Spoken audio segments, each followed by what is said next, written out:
All right, with our final segment, with our final review for this week, we have All In Texas. Yes, and we have 3 reviews to do next week. So now, hot take. I started this show at 8:15 in the morning this morning. Actually, I probably started it soon. I probably started actually around like 7:45, 8. I didn't get done with this show until like 12. And this is on 2x speed. This is insanity. This surpassed WrestleMania 35 as the longest pro wrestling show ever. It was a shift. This was 8 hours. This is unfucking acceptable. Yeah. And this is coming from somebody who's giving a show 2 thumbs up. Yeah, I mean, this is hot take. This is probably their best pay-per-view since All In London in 2023. Yeah. Oh, 100%.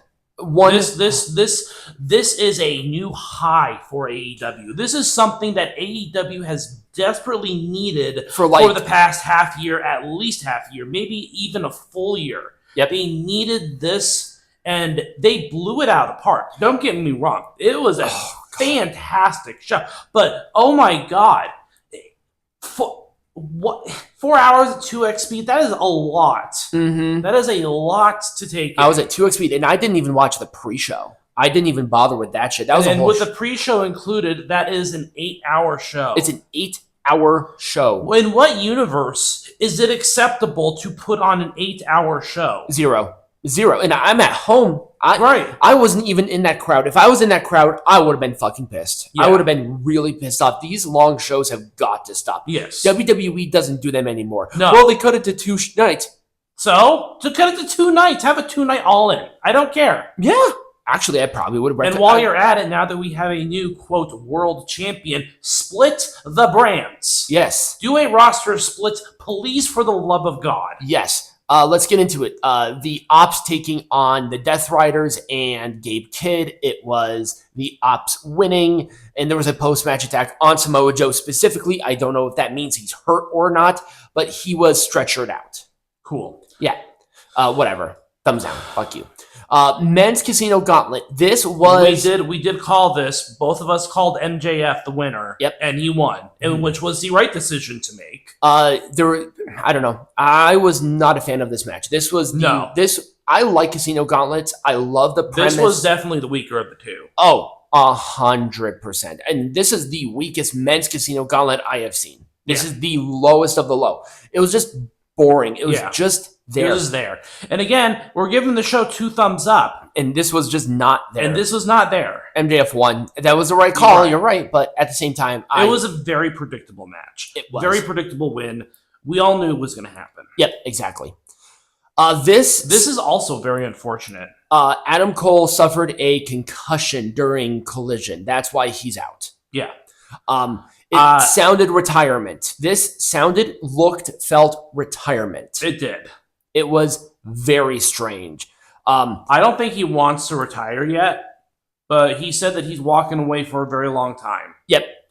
And I do not expect Adam Cole to remain under contract for much longer. If this is a prolonged thing, yep. I think that he is going to be released from this company. Yep, 100%. This is unfortunate, so that means that the TNT champion match has been changed to a 4-way. Yes. Daniel Garcia, Dustin Rhodes, Kyle Fletcher, Sammy Guevara.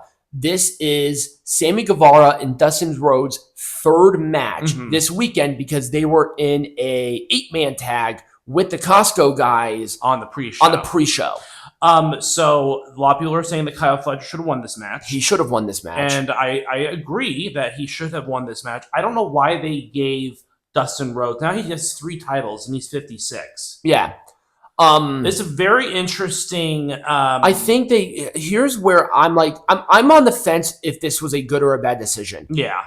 Dustin has been, day one loyal to the company. He has been very loyal to the company. He knows his days are numbered, and I think he wanted one champion. He won one singles champion in AEW. That's it. He wanted one.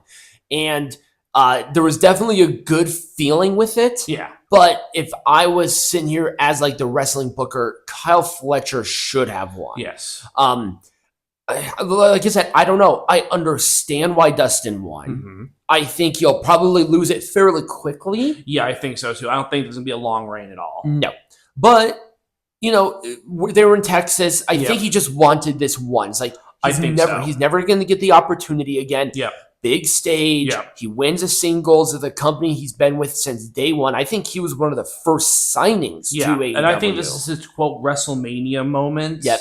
If you want to call it that. I mean, essentially, All In is the WrestleMania for AEW. But, right. And they really treated it as that. I mean, it looked phenomenal. They set up they actually packed that house. I'm actually impressed. That is another reason why I think this was a high for them, because the crowd was wild. The crowd was wild, but they, what was it, 23? It was 23,000, but that was perfect. That is a perfectly acceptable, amount of people. I disagree with you highly. The fact that it was cut down in fucking half over 1 year is embarrassing. Well, they were hot. It sounded great. I'll give them that. Yeah. But at the same time, you have to be real. Yeah. It's not, glass half empty, glass half full. Yeah, they did a good job about piping, draping, and making the crowd sound really into it. Yeah, that's fine. They did great with production. Mm. But at the same time, you have to look at the history. You went from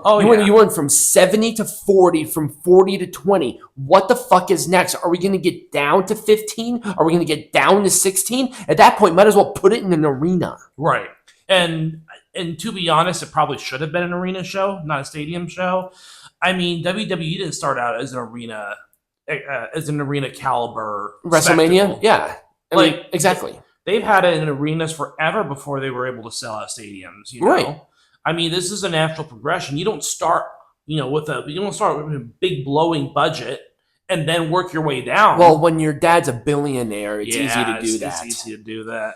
The Young Bucks and Swerve Strickland, Will Ospreay, and with their stipulation that if the Young Bucks lost, they lost their EVP title. If Team Swerve lost, they would not. They could not face the world champion for 1 year. I like this weird match. Stipulation. Excellent match. Yep. The Young Bucks definitely feel like that tag team again, which is great. Their entrance was not in the right order. So they had like a little boat where they came out on. It looked kind of silly, but it's part of their whole like founding fathers thing, which is fine. Come out to the boat first, then do the pose. They did the pose first, then they left and went to the boat. It was such a weird... It was kind of a weird setup. It was a weird setup. But yeah, I didn't like the EVP shtick that they were doing anyways. It kind of takes away from their aura, because they definitely do have an aura about them. Right. But they kind of lost themselves with this whole EVP thing, I think. I'm kind of in the opposite. I think they should have cranked up the whole "we are in power to infinity," and they never did that. They had that. But that's why I think it should have ended. That's why I think it's ended, because it just didn't click. It started, stopped. It was all that. It's like, you could have done this. You could have done something really interesting here, but they just didn't. Right. They had a really interesting new elite with Okada, Perry, Young Bucks. They did not take advantage of that. No. Perry's been gone. Okada just now with the Don Callis family. Yeah. It's like, you guys did this one spot. It was silly, but you had it. But they lost. Yeah. So they are no longer the EVPs as a title. And Swerve and Will can go for the AEW World Champion. Perfectly fine with me. Yes. And it was a good match. Yes. You can say full thumbs up. Just in general. The Women's Casino Gauntlet. Another predictable winner with Athena. Well, if Athena wasn't in it, I don't even know who would have won this match. People were losing their minds about Alex Windsor. It's like, okay, you guys are losing your minds to Will Ospreay's bitch. And then Syuri made her AEW debut. She's no longer with Stardom. Yeah. So she made her debut, and that was fine. And no one cares. And Athena won with the O-face to Mina Shirakawa, and it was fine. There we go. It was the right call. It was definitely the right call. The better of the two Casino Gauntlet matches. Yep. I have seen better women's Casino Gauntlets. But overall, I like this. The triple threat match was fine. The ending was a thing that got people on there. The Hurt Syndicate won. Yep. It was obvious.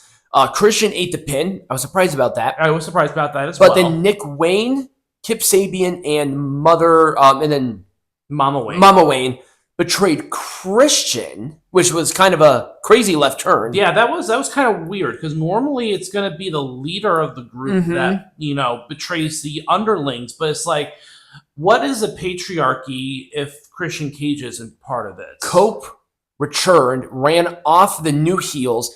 Christian is sort of in this weird hole where it's like Cope is not going back with him necessarily, but he's like, you need to go find yourself. Right.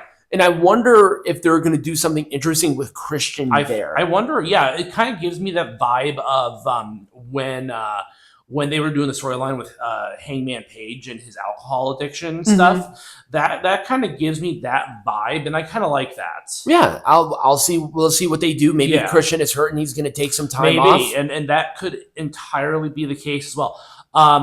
Yeah, and Nick, the patriarchy story just needed to die. Yeah, it kind of has run its course. Well, it wouldn't have run its course so quickly if they just pulled the trigger on having Christian win the AEW World Champion because he was the hottest thing. He was. The patriarchy was the biggest thing. Yep, and then JetSpeed. I hope that they do not survive as a tag team for long. I hope so either.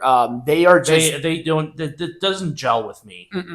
It never did. No. But the Hurt Syndicate are still champions. Nobody can face these guys. No. This match, this legitimately surprised me that Toni Storm won this match. I want to make something clear. The only reason Mercedes Moné lost this match is not because she doesn't have creative control. It's because she was compared to Hulk Hogan. Yeah. And she's like, I can't win this match right now. Right. She's going to win this title. Probably sooner rather than later. She is. And we're still going to compare her. We're going to still compare her to Hulk Hogan because she does have creative control. Yes, she does. I don't care if it's input, whatever that means. Tony Khan doesn't have a backbone. Paige during her, or Saraya rather, she admitted during her interview with Chris Van Fleet that pretty much anybody in AEW can do whatever they want. Yeah, that's creative control. Yeah, that is. Mercedes Moné has creative control. Yeah, that is the crux of the issue. Yep. And Hulk Hogan didn't win every single match. No. He lost matches. Mercedes Moné will lose matches. Yeah. Was it a good match? Yes. I like this match. It was a good match. I will admit it. But this does not disprove the fact that Mercedes has creative control. She is being paid $15 million a year. Yeah, she has creative control. Yeah, exactly. And it's like, well, how can we prove to you that she doesn't have creative control? I want to see her contract. Right. That is the only. I want to see her contract. I don't care what Tony Khan says. Tony Khan is trying to do damage control. Tony Khan can say that Mercedes Moné blows him. Now, I would watch that, but at the same time, it's like, is it true? No. She has creative control. Yeah, she does. And the only way that I will not see it is if I get a verified, signed by both of them document of their contract. Not one that they modify and then hastily sign. I want it verified. Yeah, I think the reason that she lost is because literally she and Tony Khan are out there trying to dispel the reality of her having creative control. Exactly. Right. Because she's being compared to Hulk Hogan. It's a bad look for her, and it's like, well, she's not drawing, so it doesn't matter. But yeah, the match itself gets a full thumbs up. It was a good match. And Toni Storm is still the champion. Hooray. It is whatever. Kazuchika Okada and Kenny Omega in the unified champion match that's not unifying anything. I don't get it. I still don't understand. I have seen better Okada Omega matches. They're not spring chickens anymore. Kenny Omega had 2 feet of fucking intestines removed from him. And, it was there. It was one Rainmaker. Okada won. It was a fine match, and people's expectations were way too high for it. This is not the Kenny Omega Kazuchika Okada 2017. No, it is not. There was almost 10 years difference between the last time they competed in this. And that means that they got older. And Kenny Omega's had a lot of health problems. Yes. The dude had literally 2 feet of his body removed because it was dying. I don't know what else to tell you. The main event, Texas Death Match for the AEW World Championship. Only criticism I'm going to give this match is that I think it was overproduced. It was overproduced. There was way too many run-ins. Yeah. It was a fucking mess. Hangman Page, And the only reason that I'm giving this entire event 2 thumbs up is because they made all the right moves in all the right places. They did. There were very few decisions that were made where you legitimately go, what the fuck? Like, they were given a challenge, and it was a very hard challenge to overcome. I will say one thing. This should not have been the main event. No. I am very much a purist for wrestling. I like a regular match to close the show. I always have. I always will. Now, if this was like penultimate main event, great. And also that 3 main event bullshit. There's 1 main event. Last match is a main event. Hangman won. Jon Moxley got hit with a buckshot lariat and fell on a bed of nails. There were nails, glass, forks. I swear to God, I think Jon Moxley gets off on just bleeding. Yep. I mean, it was a bloody affair. It was like, okay, we now are introducing a bed of nails. It's like, well, okay, I get it. It's a bed of nails. You can probably stand on a bed of nails, and it probably would be uncomfortable, but it doesn't hurt. Do it with a few nails and see what happens. Right. Maybe don't do that because, oh God, I can't remember what it's called, but it's like, if there are more pinpoints on that part, it doesn't puncture. Right. But if there's less because there's more body weight going into such a centralized area, that's why it gets punctured. Right. It was a mess, but the right call was made, and I hope that they learn from this event and continue to produce good things out of this. I think Jon Moxley kind of tore the company apart with this whole Death Riders thing. Yep. He was keeping it for way too long. It has entirely run its course, and I'm hoping that with this win that they turn a new page. Yep. And that they learn from the mistakes of the last year and they move forward. They move forward in a positive way. Because I don't want AEW to go away. I don't. Well, part of it, I think, is because of the fans. I think the fans actually ruined the product. But this Death Riders thing was such a bad idea. I knew it from square fucking one that it was going to be a bad idea. Yep. It was nice seeing the belt again. It was a feel-good moment at the end there. Yep. But was Hangman Page the right guy to dethrone the Death Riders Moxley? I think so. I think it was. If the only other person that I could think of that would be in this position would have been Bryan Danielson. But Bryan Danielson's retired. Well, he's retired. I'm just saying, it's like, just for that babyface feel-good moment. Yeah. It's like, other than Danielson, Hangman was the guy for me. And the thing is that Hangman doesn't have the WWE aura about him. He is not a WWE guy. And this is, I think, the opportunity for AEW to actually start to build off of these legitimate stars that they have and run with it. They have to stop hiring WWE people. They do. It just has the stink. They have all of this just absolute influence on everything. I mean, look at the roster. Throughout the whole thing. Tony Storm, Mercedes Moné, I would say most of the Death Riders, literally, I think other than one person in the Death Riders themselves, Swerve Strickland, not Will Ospreay, but the Young Bucks, kind of, Kenny Omega, all of them are WWE people. Kenny Omega was in NXT. They just have to stop with that because it's a mistake. It's a big mistake, and going back to showing something different is what made you great. Yeah. And this did not feel WWE. No, it did not. It felt like an entirely different product. And that's a good thing. That's a good thing. That's what we've been telling you forever. That's what I've been telling you forever. Yeah, it felt like a good show. It did. The crowd was in it. They did very well with the production, and that's why I'm gonna die on that hill that this was probably the most stoked I have personally been for AEW in a long ass time. I agree with you. I'm very excited for Dynamite. Just don't screw up the follow-up. I'm not going to hold my breath on that. I'm just not. I mean, the track record speaks for itself. I want to be shut up. I want to be proven wrong. I want to be proven wrong too.